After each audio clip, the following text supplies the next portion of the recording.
Alors la transparence et la moralité, c'est un sujet d'actualité. J'ai envie de dire tout simplement que, vu la désaffection que nous constatons aujourd'hui, tous les candidats d'ailleurs à l'occasion des réunions électorales pour ces législatives, on peut se poser la question, quelle est la raison de cette désaffection? Elle est sûrement liée à des insatisfactions liées à des programmes qui ne sont pas achevés. C'est sûrement lié aussi, je le pense, à une overdose actuellement d'élections. Et puis enfin, je pense que des comportements, les affaires comme on dit, y contribuent aussi. Alors il est vrai que le manque de vertu au niveau des hommes politiques, c'est très bien partagé, c'est aussi bien à gauche qu'à droite, et il n'est pas anormal que pour l'avenir, on cherche à remédier à cela.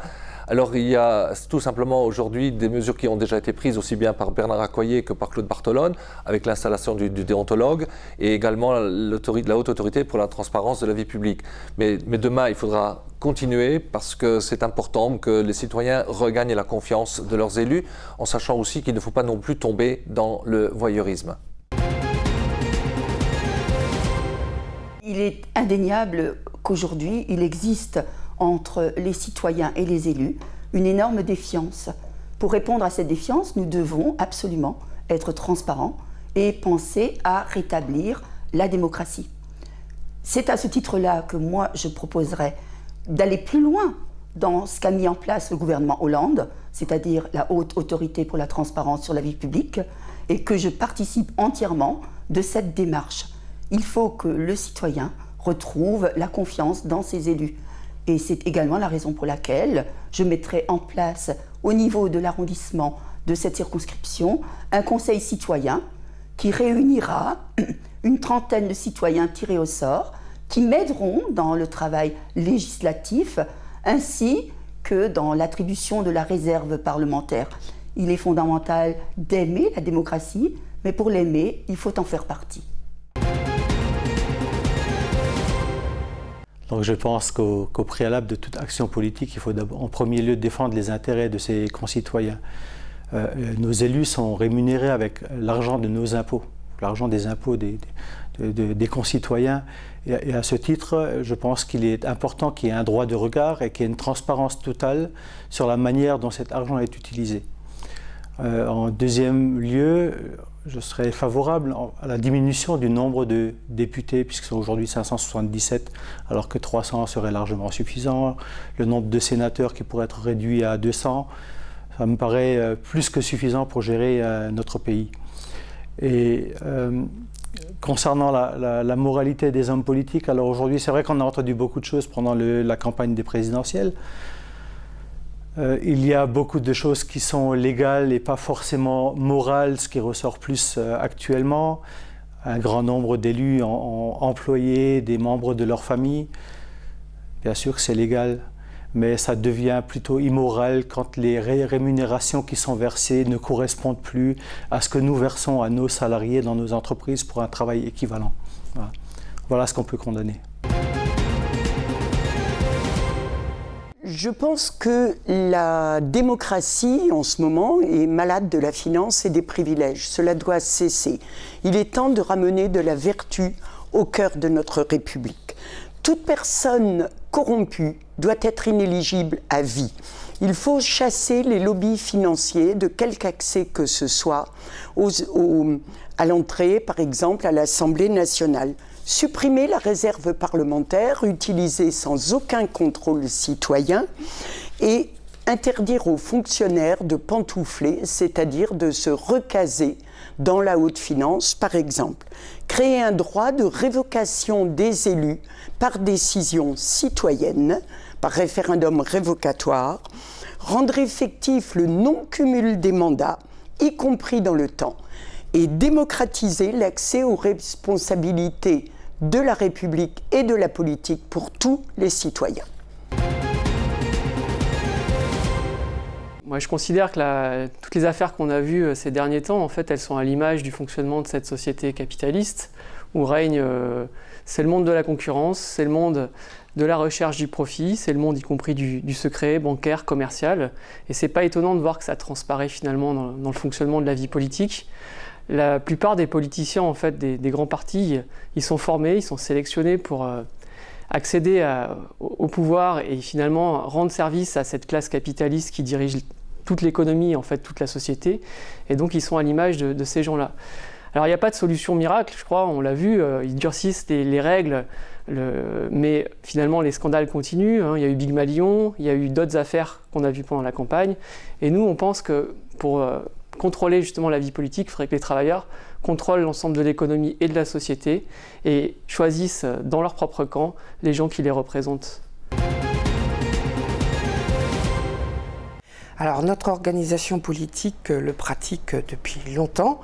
Nos députés reversent à 70% et une gestion collective, transparente est faite. Mais effectivement, ça doit aller dans l'ensemble de la vie politique, ça doit être réglementé. Donc nous, on est pour le non-cumul des mandats, on est aussi pour limiter le nombre de mandats et d'aller aussi vers des possibilités avec les citoyens d'avoir un contrôle démocratique. C'est-à-dire qu'on puisse aussi avoir un échange dans les territoires avec les citoyens pour discuter de la manière dont se passe le mandat, dans quelles conditions, et que tout ça soit réglementé par la loi, par des règles publiques connues, cohérentes pour tout le monde. C'est ce qui manque depuis 30 ans dans la classe politique. Aujourd'hui, d'avoir des élus exemplaires, d'avoir des élus qui sont en phase avec les attentes du peuple. Parce que lorsqu'on voit aujourd'hui les scandales qui sévissent tous les partis, on a l'explication pourquoi les gens soit ne vont plus voter, soit ont du mal à respecter aujourd'hui le cadre législatif et les élus. C'est aussi une des raisons pourquoi il y a de la défiance. Parce qu'aujourd'hui, nous avons besoin d'élus qui jouent la transparence, nous avons besoin d'élus qui sont exemplaires et nous avons besoin d'élus qui sont au service du concitoyen. Et je veux participer à cette moralisation de la vie publique. Je serai un élu responsable, je serai un élu au service du territoire. Parce que lorsqu'on voit la droite comme la gauche, et nous avons encore des affaires qui viennent de sortir, nous ne pouvons pas continuer à fonctionner comme ça. Ce n'est pas possible. Les scandales de François Fillon ont évidemment émaillé la classe politique et je crois que c'était évidemment préjudiciable pour la classe politique. Je crois qu'il faut évidemment, et je participerai activement à cette moralisation de la vie publique, car l'engagement aujourd'hui doit être transparent et total. Alors, comme c'est l'argent qui corrompt tout, eh bien, il faudrait suppression de tous les avantages fiscaux accordés aux partis politiques, de manière à ce que les politiques s'engagent pour le bien commun. La justice doit aussi s'appliquer aux politiciens. Les politiciens véreux doivent être immédiatement démis de leurs fonctions. Pas de cumul des mandats. Voilà, ce sont les grandes lignes. Nous sommes plus pour la visibilité concernant la moralisation de la politique. Il faut que cesse le réseau d'influence, il faut mettre un terme aux privilèges des politiques et il faut lutter plus efficacement pour les conflits d'intérêts qui sont nocifs à notre société. C'est pourquoi qu'un élu local ou national ne puisse bridger plus de 2 mandats consécutifs. Il faut contrôler l'embauche des proches, des membres de famille, il faut que l'ensemble des engagements soient pris pour et uniquement l'intérêt général. Alors effectivement, il faut moraliser la vie publique, c'est indéniable. Hein. Je veux dire, les affaires ont vraiment choqué les Français et c'est vrai qu'il y a une réelle défiance envers les hommes politiques. Il faut que ça change. Il faut qu'il y ait une transparence, c'est normal. On travaille quand même avec l'argent public et il est normal qu'on ait une probité, ça c'est clair. Donc, effectivement, il faut légiférer et sur ce plan-là, je suis tout à fait d'accord. J'estime qu'il est important pour un élu politique de se consacrer pleinement à sa tâche et d'être vraiment un représentant de sa circonscription.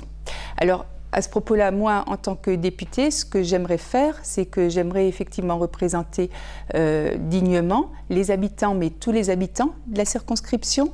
Et il est vrai qu'à ce stade-là, ce que je souhaite faire avec les habitants, c'est de leur proposer une permanence d'écoute citoyenne, pas seulement à Sarreguemines, mais aussi à Bitche ou à Sarralbe. Et dans le même temps, ce qui est important de faire, c'est de faire des réunions périodiques avec les élus des communes pour ne pas être déconnectés.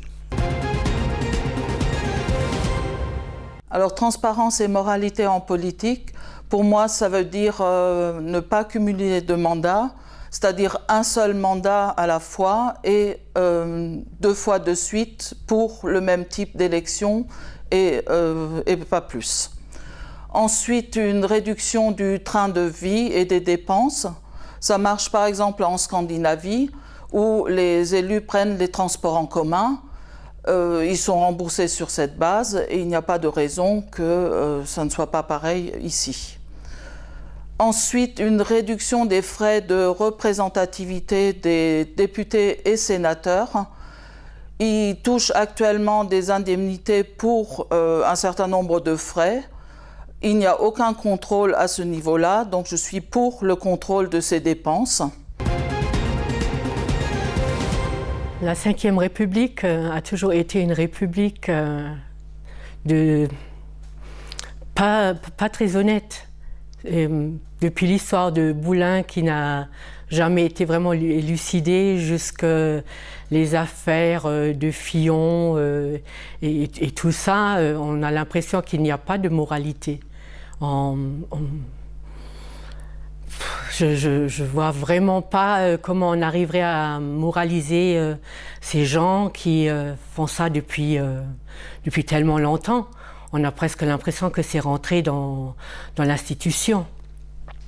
Et pour moraliser ça, il faudrait déjà enlever la Ve République, en faire une 6e et mettre tout à plat, mais qu'il n'y ait pas qu'il y ait quelque chose d'indépendant qui puisse prendre le relais et contrôler, parce que ça va quand même trop loin.